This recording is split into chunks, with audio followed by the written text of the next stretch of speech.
很多人留言啊，对 GBH187 的手机 APP 很感兴趣，想看看它有啥功能。APP 名称叫巨好用，点进来之后不需要登录，也不需要注册，直接点互联工具，这里就可以看到187，然后启动一下机器，连接上了。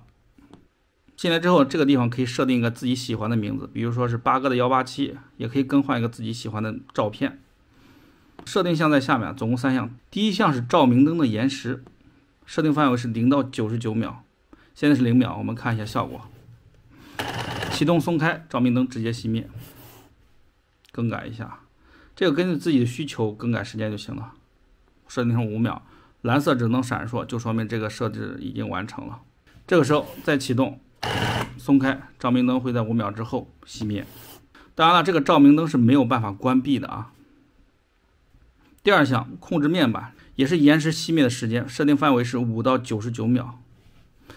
这个没有啥意义啊，所以默认5秒就可以了。第三项，这个地方主要是设置性能的，它总共分3个档，低档是500转，中档是700转，高档是900转。它是通过控制这个转速来控制机体性能的。我们来听一下它的声音，这是低档的，中档的，高档，能听出很明显的这个变化啊。像这个低档的话，一般打这个瓷砖是比较合适的。这边还有2个比较有价值的地方，警告，这个地方会显示一些系统警告，比如说这个地方提示7个小时前触发了这个安全离合。这个安全离合呢，它只能记录电子离合，机械离合是不会被记录的。然后还有其他的，我遇到的有高温保护，还有这个低电量都有遇到过。这边还有个信息，信息里面这里会显示马达的运行时间是13个小时51分钟了，然后触发的离合呢有2次，开关次数1000多次。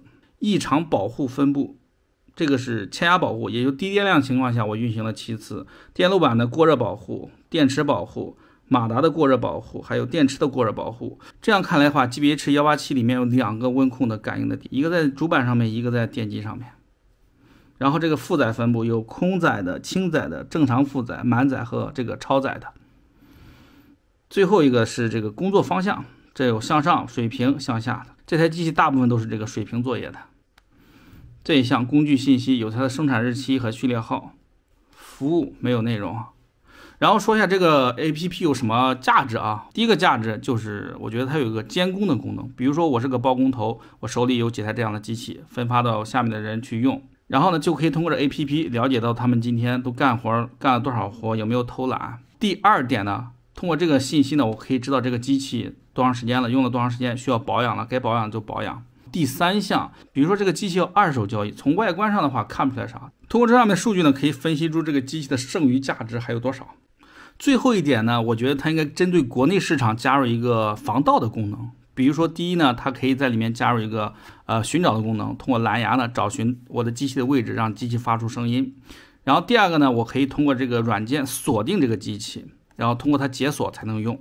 比如说今天我要干活5个小时，我解锁5个小时，它5个小时后自动锁定，就别人拿着机器也是没有办法用的。大家觉得这个功能怎么样？今天就聊到这儿。